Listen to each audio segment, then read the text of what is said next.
Do you know the oldest story ever told? Some might guess it's one of the great world religions of the ancient Middle East. Some might say it's perhaps one that modern superhero movies are based on, going back to the ancient myths of ancient civilizations, Greeks, Romans, Egyptians perhaps. Still others might say that the oldest story ever told could very well be a narrative that appears perhaps in the great cave paintings of the caves of France, going back 20, 30, 40,000 years, perhaps. But as far as we know, the oldest story ever told is called the Epic of Gilgamesh. If you read up on the Epic of Gilgamesh, you find that it's roughly 4,100 years old, belongs to the ancient Sumerian culture, who, as far as we know, invented writing. Now, you might wonder, how does the plot unfold of the first story ever told? What about the characters? What's it like? Are there descriptions, settings, adventures? How does it go? The Epic of Gilgamesh is not only the first story ever told, it is the first hero's journey ever unfolded. Yes, Gilgamesh follows what Joseph Campbell described as the hero of 1,000 faces, the classic character, the great character, the hero who overcomes their weaknesses, defies insurmountable odds on a great quest. They become someone new at the end. And as the cliche says, the greatest adventure was who they became along the way. Now, it seems as though, if you've watched popular fiction recently, that Hollywood has gotten away from the hero's journey. Now what we find are characters who begin their story at the end of their hero's journey. We find them gifted, competent, strong, done. And even worse, there's nowhere for the character to go but backwards, to regress from a hero into an anti-hero, or worse, the antagonist of their own story. And that is what I decided to write about this weekend. A few weeks ago, I was chatting with a couple of colleagues who bemoaned the fact that the way women are depicted in modern film and in other media makes them seem inhuman. I thought more about this, and I realized that the problem we have identified, that heroes and heroines, the way that they begin their hero's journey now, they completely botch it. They begin at the end, and so there's nowhere for the character to go. The character is done. Now, there is a trope, archetype, some I call it a stereotype even, called the Mary Sue. And I decided to analyze popular characters such as Rey, Galadriel, Captain Marvel, Bo Peep from the largest, most, let's say, expensive franchises that are around. And we find that the Mary Sue archetype, which has a character starting at the beginning of their hero's journey, at the end, when they are almost all-powerful, and there's nowhere for them to go but to descend into darkness. And that's what we find. And so I wrote up this thread. I thought maybe it would get a few hundred likes, something exciting like that. You know what happened next? People began to agree with my takes. People began to realize, yeah, you know what?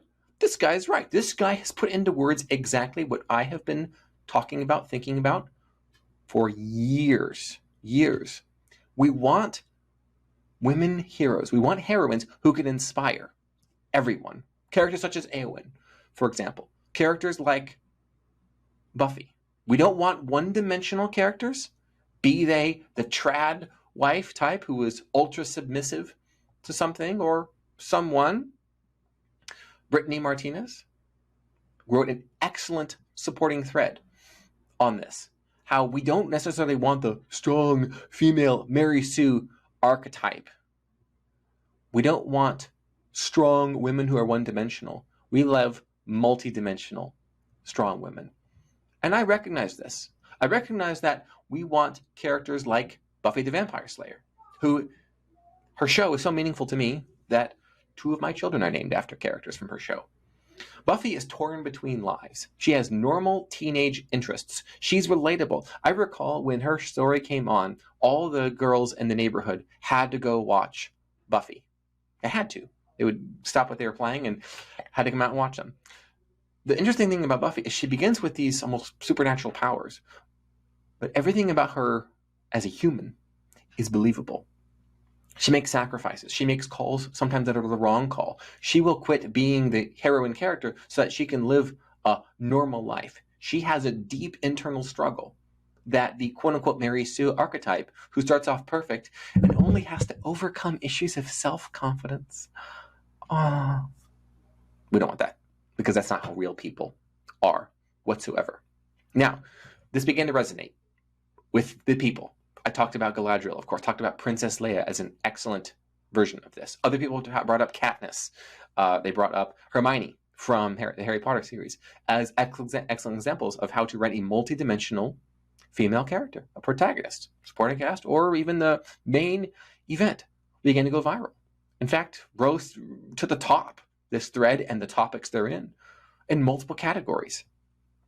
And then all the way up to number 2, particularly talking about Captain Marvel and some issues with that characterization. After American football, yeah, that makes sense. Everyone's talking about sports. And as of, let's say, 2.5 days into it, we are at 10 million impressions, 10 million views on this bad boy. Tens of millions more across the entire thread. Now, you will notice from this, I got ratioed. I got ratioed hard. Ratioed is where there are more comments and quote tweets and retweets than there are likes. It wasn't like that from the beginning. The overwhelming majority of response to this was, as I said, this guy said exactly what I have been thinking for years. Equal mix of women and men agreeing with this, sharing with this. There are journalists, filmmakers, actors, and actresses who supported this thread and agree with the points. Then leftists found this thread, and everything went crazy. I ended up being the news. Here is TMZ writing an interesting little point about this Twitter thread sparks debate on unlikable female leads, mentioning Joshua Lisec, who's ghostwritten a ton of books over the years. That's true. That's true. Not bad. Not bad. But then they and others, such as MSN, not only misquoted me, but they misdefined what a Mary Sue even is. I offered a worthy critique of a one-dimensional character, type, template, that breaks an ancient, the most ancient storytelling rule of what makes a good character. They stood the test of time more than any other type of story, other type of character. And they labeled it as misogyny. But, of course, from the actually is, adverbs are lies. When journalists, when reporters, when news people, when opinion schmucks share an adverb, what they are doing is they are manipulating reality. So we can see that directly from this headline. And then, as my guy at Red Pill Vegan points out, in the TMZ piece, they put words in my mouth. It appears there are some, like Lisec, who feel, no, wrong. A push from Hollywood lately for strong female leads to replace hero roles that would otherwise go to men. I did not say that implicitly, nor did I say that explicitly. As everyone who can read, which is fewer and fewer people these days, as everyone can attest who have read the thread, I did not say that. No. I said we need 3-dimensional, relatable characters. Where in there is we need fewer characters. But reading comprehension being what it is, I got ratioed. Now, I'm not the only one saying this, of course. As Variety quoted Emily Blunt, this idea of a strong female lead, a one-dimensional character, she's done playing those types of characters. Okay? So this is not an online individual, me, spouting this off. This is known. This is known. And of course, as you might expect, leftists, haters, people with nothing else going on in their lives decide to call me every name in the book, instead of responding to the thread with useful, valuable critiques, of which there were several. And I even said, yeah, okay, you're right. For example, someone pointed out how in many anime adventures, there is a semi-Mary Sue type of a character who shows up with great powers and then goes on an adventure. Okay, that's fair. That's fair. I'm not talking about anime. I don't know anything about anime, as I admit. That's neither here nor there. Let's continue our adventure into the online response to this great Twitter thread that has resulted in me being labeled all the things you can imagine someone being labeled. As I pointed out, when you resort to ad hominem attacks, personal attacks, when you shoot the messenger, when you throw death threats and death wishes at someone such as myself, who has shared quite a bit of excellent material, you are demonstrating that you have no reasoning, you have no argument, you have no critical thinking skills to speak of. Now, what most likely happened is individuals who shared the thread, who boosted the thread on left-wing quarters of Twitter, gamers, it seems like, fandoms, what they were doing is they were assuming they knew what the thread was going to say. Because there are legitimate chauvinists and so-called men's rights activists who say all sorts of things about how women should not have the right to vote, for example. Like, what? What? In any case, it is likely that they assigned those individuals' opinions to me, did not read the thread, shared it, hate shared it, and we have what we have, which is all corners of the internet coming after me, which is greatly entertaining because of the memes it resulted in. One of those memes is me, and I shared the haters' responses. When someone would wish death upon me, I would reply to it, say, thanks for sharing, and then I would retweet it to my audience. People were baffled. They could not believe I had just done that. So here's one of the memes that I absolutely loved. Both the high IQ and the low IQ consumer say, yes, we need female heroes who are more realistic. We do not someone acting the villain from the very beginning and then realizing they just needed to have more confidence in themselves the whole time. That was her only weakness. No, that's not how people are. Women are people too. Okay? That is a self-evident truth. And then, of course, there are the midwits in the middle who think they're so smart. Why do you hate women, you terrorist virgin? Of course, is how that turned out to be. No surprise, again. However, as there were tens of thousands, perhaps even hundreds of thousands of anti-Joshua Lisec content, I stood my ground. I made no apologies. I had a little bit of fun. I shitposted, but I was okay with doing that. Now here's something interesting. I thought it was all organic, the hate. I talk about how important it is to cultivate organic haters. It's one of the best things you can do.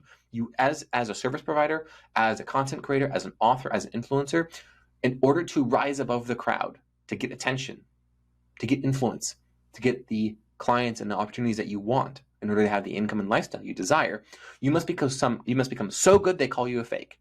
And exactly that happened. There was an entire thread of conspiracy theory of how I had manipulated my online presence, including used Photoshop to make it seem like I'm more successful than I actually am. It was wonderful. Wonderful case study on becoming so good they call you a fake, a fraud, a scam, and a cuck. All of those, of course, I was called.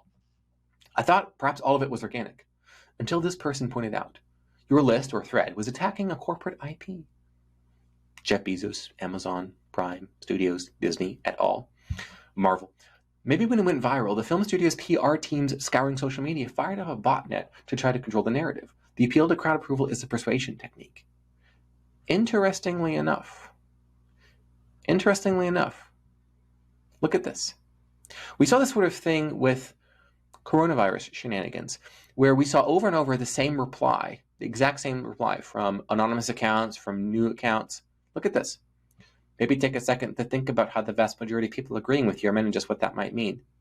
Look at this. Over and over and over from anonymous accounts. That made me think, I know that leftists tend to think as one, hive mind, a mob, a swarm, also known as NPCs, where no one individual is capable of thinking for themselves. This is known. This is self-evident if you've ever interacted with leftists. But is this something worse? These bots. Did I get on the radar of some very important people? You be the judge. You be the judge. My guy Zane, observing all of this, seeing from beginning to end how it got the first few hundred likes, and then as the hate began coming in, as the accusations began coming in, as the mainstream media hit pieces began coming in, I shared all of them. Of course, I shared the TMZ piece. There it is. I knew it. I knew it. Zane says, I went through and read the entire thread along with a handful of the quote tweets, and the way this guy handled the negative attention it got is a masterclass in marketing. Let's see what Zane noticed, and then we'll wrap this up with a beautiful little bow. Now, I don't know this guy, Zane says, referring to me, but when most people start getting hit with negativity, they backtrack. What do? They apologize, they delete, they disappear, they run away. They do all the things that you mustn't do when the mob comes for you.